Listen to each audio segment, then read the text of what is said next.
You don't allow your girlfriend to eat bread? I really hope I'm missing something, okay? Because I'm sensing some major red flags and there's gotta be something I'm missing, right? Happy apple picking day! For any of our new friends that have absolutely no idea what I'm talking about, people send in stories to my subreddit r/AmITheBadApple with situations where they don't know if they acted appropriately or not. On Tuesdays, apple picking day, we pick 4 of them, we read them, and we kind of decide, were they a good apple, a bad apple, or a crab apple? Because we're all individual people with individual experiences and lives, sometimes we'll have different opinions because we just have different perspectives. So when we disagree, we civilly discuss in the comments about, hey, I experienced this way, or I experienced this way, and this is what I learned, blah, blah, blah, blah. And sometimes you might learn something new, and sometimes you might teach somebody something new, but we never yell and scream at somebody for just not having an experience. You don't know what you don't know, and yelling at people doesn't make them want to hear you out. So, without further ado, let's get started with this week's episode of Am I the Bad Apple? Let's go apple picking! Apple number 1. Am I the bad apple for criticizing my brother-in-law's parenting? I, 21 female, have a sister, 29 female, who we'll call Ashley. Ashley is engaged to 30 male, who we'll call Gary. My sister has 3 kids. Her oldest is from a past boyfriend. Ashley's barely 3 weeks postpartum and takes care of everything in her house. Lawn care, child care, chores. She even works part-time at a job. I have a wife, 22 female, and we have 3-year-old triplets. I drove 10 hours to Ashley's house for 3 weeks to help my sister with the kids. A week ago, we all went to lunch and to the park with Gary's brother and his girlfriend. I guess they all live together. While we were there, Ashley was trying to feed her youngest while also attempting to keep her 2-year-old and her 7-year-old near her to just keep an eye on them. My wife and I just sat our kids down to eat and tried to run up and help her get her kids under control so that they could also eat. It was such a mess, and this happened every day for the following week until yesterday. Yesterday, we were trying to get all the kids ready to go to their grandparents' house, and me and my wife were getting our kids dressed, and my sister was struggling to get hers dressed alone. Again! Seems like she never has help around when she needs it. We all had our hands full, and I was getting angry, so I called out to Gary and said, hey, your wife needs help with the children you helped make. Get up and go help her. Now, he did get up, but later that night, he yelled at me, saying that I made him look bad. I responded by saying, the only thing that makes you look bad is your poor parenting. Well, he got upset with me and said, what would you know? You're not even the triplets' real parent. I couldn't believe he said that. I got more mad and said, even if they aren't biologically mine, I still take care of them.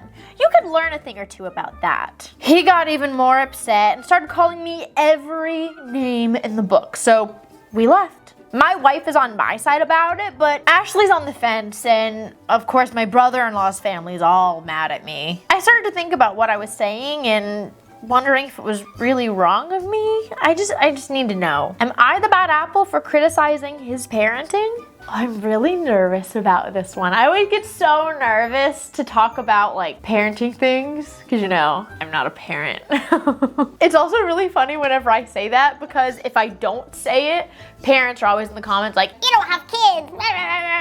But if I do say I'm not a parent, then you have other people in the comments that are like, but you have cats and you're a cat parent. That's just as valid. That's being on the internet. You just can never win no matter what you say. So here is my thoughts. If you're criticizing someone's parenting as in, oh, their routine is dumb, or you should only be giving them this kinds of foods, or blah, blah, blah, like those kinds of things, I think that is like not your business. Like all those moms that argue about being breastfed versus bottle fed. Like that's not your business, okay? Fed is best. A fed child is best. However, and again, parents, feel free to let me know if I'm overstepping because I don't know, but I feel like it makes logical sense that if you're making a trip specifically to help with the kids, right? It says that they drove 10 hours just to help her because she's postpartum and is like still working through things and they're going all the way over there just to help her after she's postpartum with children, right? And I feel like if everyone is getting their respective kids ready to go, and Ashley is clearly struggling dealing with 3 kids on her own, and Gary's just sitting there watching TV waiting to go, yeah, I think I would also advocate for my family member and say, like, what are you doing? She needs help. Stop watching TV. Go help her. It's not like he was packing the car. It's not like he was making food for the kids. It said that he was just sitting down. I definitely would have said something about that too. And for him to complain, oh, well, you made me look bad, I might say something along the lines of, reflect on that. If me telling you to get up and help your wife is making you feel like you're looking bad, maybe you should reflect on why that is, And I already know I'm gonna get people in the comments that are like, well, if he works and he's the breadwinner, blah, blah, blah. I don't care. That doesn't mean anything. He's still a parent. He can still help get the kids situated when his wife's struggling. Like, what do you mean? Being a stay-at-home mom is also a job, right? And it says she also works part-time. She works too. I don't want to hear any of that crap about, oh, well, if he works full-time, he doesn't have to help with the kids. No, there's nothing you can know. No. And then for him to turn around and say, well, what do you know about parenting? Like, you're not their biological parent. That's gross to me, okay? Because that invalidates step-parents, that invalidates adoptive parents. Like, that just invalidates a lot of guardians who are phenomenal human beings, phenomenal guardians, phenomenal parents, and I think that's a really gross thing to say. I don't personally think that anything that was said by OP crossed a line, She just said, get up and help your wife, which he did. Now, the one thing that I would have tweaked, I don't know if I would have said, the only thing that makes you look bad is your poor parenting. I don't know if I would have said that. I would have probably said something more along the lines of, like what I said earlier, reflect on that, or said something about their unsupportive actions or their lack of actions or something like that, like kind of use an example. I don't think I would infer that he's a poor parent. I don't think that's necessarily what she said, but I feel like it could be inferred. And I think that could be crossing a line a little bit, like to just refer to someone as a bad parent. I don't really like that. But even though I think I would have phrased things a little bit differently, I think I definitely still would have stood up for my family member or best friend that was in that kind of situation. I still would have held my ground and said, reflect on your actions. If you're feeling some type of way, maybe you should help out more, do something about it so you don't feel bad for not helping. And I probably would have gotten just as upset if he were to insinuate oh, well, you're not their real parent. That's a really gross thing to say, okay? And all she really said back was, I help out. Maybe you can learn something from that. I personally don't think that's crossing a line. Again, parents, I would love to hear from y'all in the comments. If there's something that I'm missing other than, oh, well, he works full-time, blah, blah, blah. I don't care about that. It takes 2 people to make a child. They're both responsible for the children, okay? But anything else, if there's something that I'm missing or if you agree or disagree, I would love to hear from you guys because, again, I don't have that experience, so that is something that I can learn from you guys. So I'm gonna go good apple, but I don't think that she would be a bad apple. I might be able to see some people arguing maybe crab apple. I would love to hear what you guys think. I'm going good apple. Feel free to try and sway me in the comments. Yeah. Apple number 2. Am I the bad apple for requiring my guests change clothes before sitting on my furniture? What? I, 20 male, live alone. I'm a very neat person. My mother kept our house pristine growing up, and I helped her do that for as long as I can remember. I recently moved out into my own place, and something that I started thinking about was how many germs from the outside we track into our houses. I always change out of my outside clothes as soon as I get home, but whenever I have guests over, they don't. I have no idea where they've been or what their clothes have been exposed to. So about a month ago, I bought a bunch of those clear disposable raincoats, and I started telling people who I invited over that they could either bring a change of fresh clothes to change into to wear in my house, or wear one of these little coats that I got before sitting on my furniture. I also offer to help wash the clothes that they change out of, if they want to. My girlfriend doesn't have a problem with this and just started leaving clothes at my place, and my mom and little sister also have been okay with this new rule, but I invited a friend over yesterday. I told them about the clothes thing before they came, and when they got there, they were surprised I was actually serious and enforcing it. He looked me in the eye and said, "Oh my gosh, you've gotta be kidding me." I said, "No, I'm serious about this," and then they just left.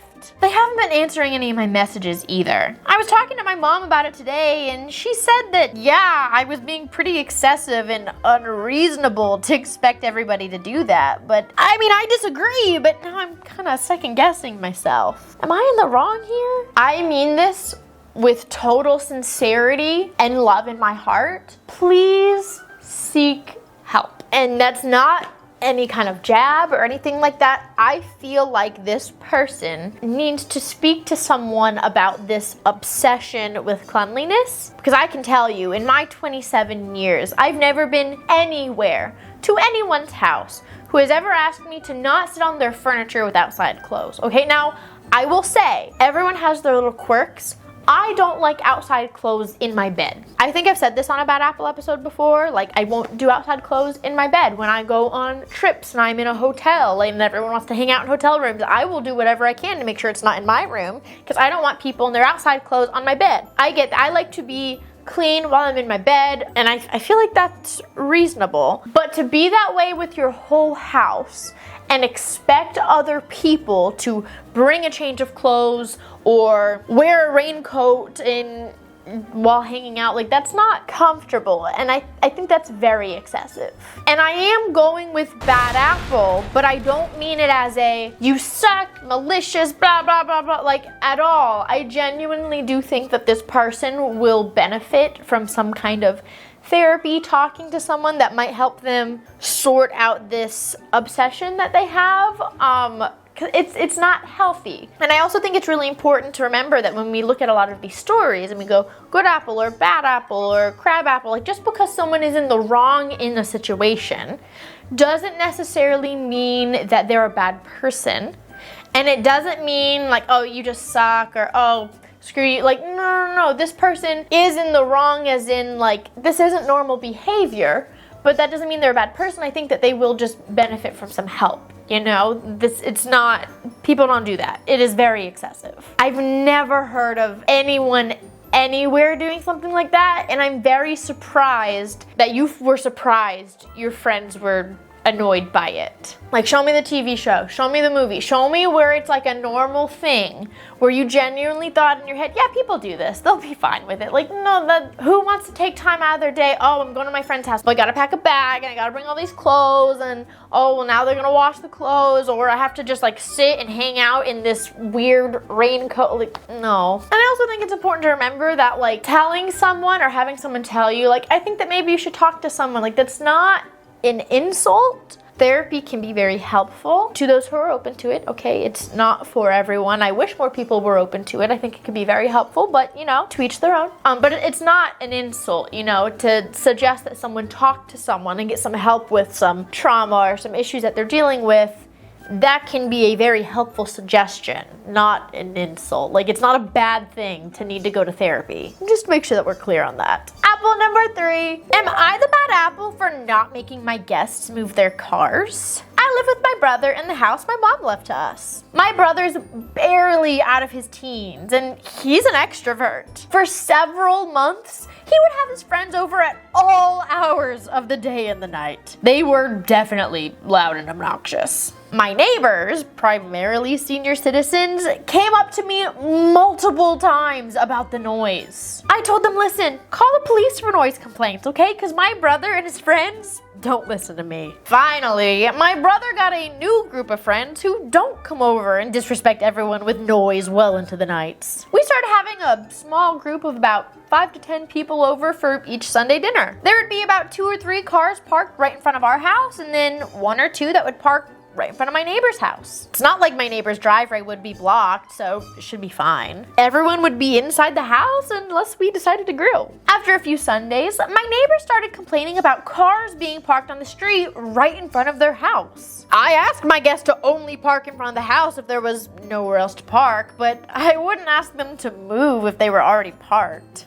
My neighbor decided to go to the city and paid $150 to get a resident parking only sign that he put up in front of his house, which allowed them to tow any car that they didn't give permission to park in front of their home. Unbelievable. Seriously? So, am I the bad apple for not making my guests move or something? Okay, I have a bunch of issues with this. First of all, if you are the guardian of a child, I don't care if it's your brother, I don't care if it's a kid, I don't care if it's stepchild, adopted child, I don't care. If you're in charge, then be in charge. For your brother and his friends to be blasting music that neighbors down the street are able to hear at all hours of the night, we'll just call the police, they don't listen to me. Make them listen to you. What?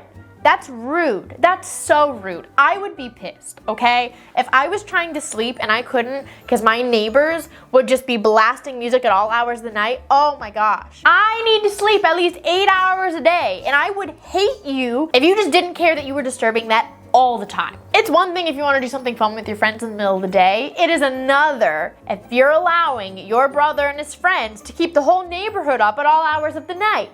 That's rude. That's gross behavior. Second, and I feel like this is where I'm gonna get people. I have a feeling there are gonna be people in the comments that are like, you don't own the road in front of your house, blah, blah, blah, blah. You can't just convince the city to come tow anywhere. At least I'm pretty positive. Like, you can't get the city to install a sign that's like resident parking only and then come tow people just for poops and giggles. Which tells me that there's a rule, whether it be neighborhood rule, homeowner association, anything like that, that says those kids can't park there. Like, you're using as a suggestion that you shouldn't disturb people in the middle of the night. It's just a suggestion. If you don't like it, call the police. But that's pretty much what they're doing here.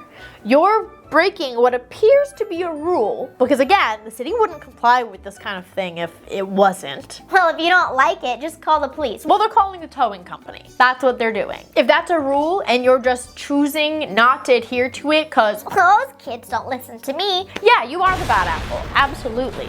And you know, I think that when there's a once in a while kind of event, like a bridal shower, a baby shower, graduation party, any kind of like gathering that doesn't happen all the time, and yeah, you're taking up all the parking in the street, okay, like that happens, you know? Every now and then I would go and I would let my neighbors know, hey, we're doing a bridal shower for Sarah on Sunday, so it might be a little crowded. That's courteous, right? If every single week you are blocking people from parking in front of their house, like what if they had friends that were coming over? What if they had family that's coming over and their friends and family can't park at their house because every single week you're taking up that space? That's just rude. Like, that's just not neighborly behavior. Not only that, in this day and age, there are crazy people out there, okay? When Avery goes out of town, do you know how nervous I get when I see a car I don't recognize that's just sitting outside of my house, okay? It's not about, well, it's free range, anyone can park anywhere. These are old people. I 100% can feel that maybe they're a little paranoid that every single week there's just cars that they don't recognize sitting outside of their house. There are crazy people out there. Like, I can feel that anxiousness. I can feel why they wouldn't want that for a lot of different reasons. But the bottom line is, your brother's friends clearly aren't allowed to park there because the city is willing to enforce towing for people that are not supposed to be there. And that's all that I need to know. Honestly, all the reasons that I listed, all the other reasons of why they might not like it and why they're not being neighborly, none of that matters. Because clearly there's a rule that they're not supposed to be there. Learn to control the child that's in your care and just be a better person for the neighborhood, because you have not been so far. Like, I encourage you to do better and not make everyone around you's life more hectic and chaotic because you don't feel like parenting whatever child is in your care. And that might be a little harsh, but you know what? Sometimes we need harsh words. Apple number 4. Am I the bad apple for not letting my girlfriend eat the bread we ordered? My girlfriend and I get takeout from this Indian restaurant that we like and usually order from when our budget allows us to. This place is really the only good Indian place anywhere near us, but very pricey, so we try to keep our orders small, you know, 1 entree for me, 1 entree for her, and a side of naan bread that we both share. The thing is though, the side of naan bread isn't very much food, and the entree just isn't the same without it, you know? So it really annoys me when she eats the bread without dipping it in her curry. That's what you're supposed to do with it. It's such a waste of the itty bitty piece of bread that we get. I've told her this before, but she says it's none of my concern how she eats her food. No, except it is my concern because she wasted a shared side, but whatever, I let it go each time. This time, she didn't order curry like she usually does. She got something else, more meat and rice kind of thing, so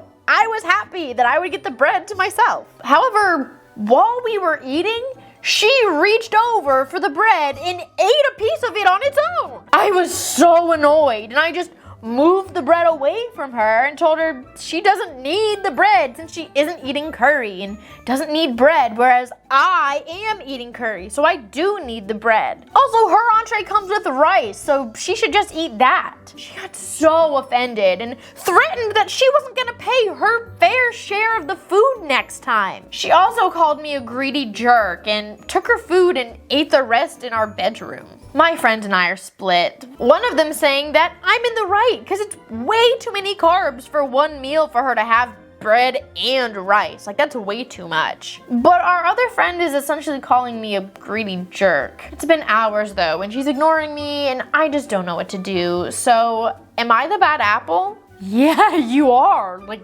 what?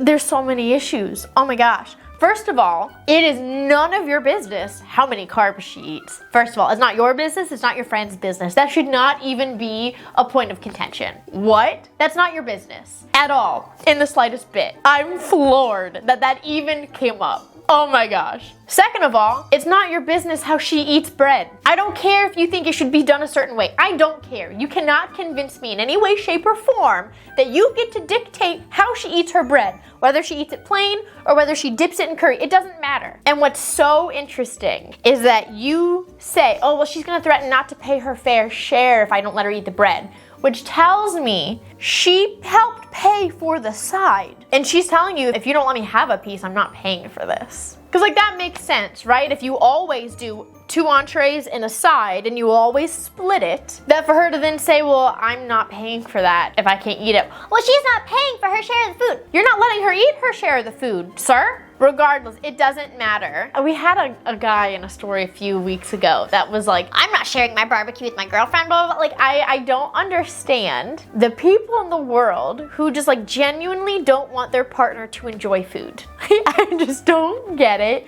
It is so weird to me. Just can't relate. Because as I told y'all before, when we go out to restaurants, like Avery literally will wait to order whatever he wants because he waits to ask me, is there something on here you want to try just so that you can nibble off of mine? Like, I can't wrap my head around it. It is crazy. So it's none of your business how she eats the bread that she ordered and paid for. I don't care if you think she's not respecting the delectable bread dipped in curry. She doesn't want to eat it that way. I used to not like mixing foods. Sometimes I still don't like mixing food. She might just be that way, and that's okay. That's none of your business. It's not your issue how she eats bread that she pays for. It's not your issue how many carbs she eats in one meal. Like, this is just wild. That's such a major red flag to me. I cannot imagine. Even if I know someone in the comments and be like, well, maybe she didn't. Maybe he just bought the bread and always lets her have some. Even if that's the case, he's still a raging jerk. Entirely one for him and his friend discussing how many carbs she should be allowed to eat in a meal.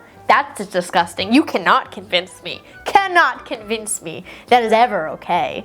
Second of all, even if he paid for the whole thing of bread, for him to just decide she can't even have a bite because she doesn't eat it properly the way, like, no. As we talked about a few weeks ago with the other guy, there is a difference between, like, logically this person paid for it so they get to eat it, and the nuances in relationships of just wanting your partner to be happy and the little itty bitty things that you do and give to them just because you want your partner to enjoy the life they're living. And this person is not doing that. So I'm going bad apple all the way. This person just is a red flag to me. I'm not a fan. And hopefully they will realize the error of their ways and how ridiculous they're being and like reflect on that and change their behavior. Like that, you know, whenever we give bad apples, that's really the hope. It's not just a you stink, you suck, throw the whole person away, trash can, blah, blah, blah, moving on. Like ideally the hope is they realize, oh, everyone's telling me I was a jerk and here's all the reasonings they give me. Let me reflect on that and choose to do better in the future. Like I've said that before. I think that the whole point of cancel culture should morph into a way to, you know, I can't even think of the word I'm thinking of, like not reinvent, but you know, reform, I guess. Because when people get everything taken from them, it doesn't make them want to be a better person. When they're kicked all the way to the ground, it doesn't make them want to do better in the future, become an ally or be nice or anything like that. It just makes them fester in anger and hatred. So, you know, I'm a very big advocate for this idea that when someone does something wrong or acts incorrectly or anything like that, that, you know, encouraging them to do better in the future is always the way to go. Because we want better advocates for society and we want better people interacting with the world, and that to me is the only way to do it. So I got 1 good apple and 3 bad apples. Those were my votes. I would love to know what yours are as well. Did you get similar to me? Did you get anything different? Let me know down in the comments. As you guys know, I don't always get to respond to everything, but I read a lot. I really do. And for your well wishes today, I hope wherever you live, the temperature is starting to get a little bit cooler and you're starting to experience the fall vibes. We're not there yet, but like starting to. And I hope you're getting excited for fall, because I am. And as always, if you want a chance for one of your stories to be featured on Am I the Bad Apple, you can send them to my subreddit r/AmITheBadApple and I will eventually read them. I'm still, literally a lot of these are from like a month ago. I get a lot of them, so just be patient. I hope you guys have a great rest of your day and I hope to see you guys next week. Bye my lovelies. Mwah.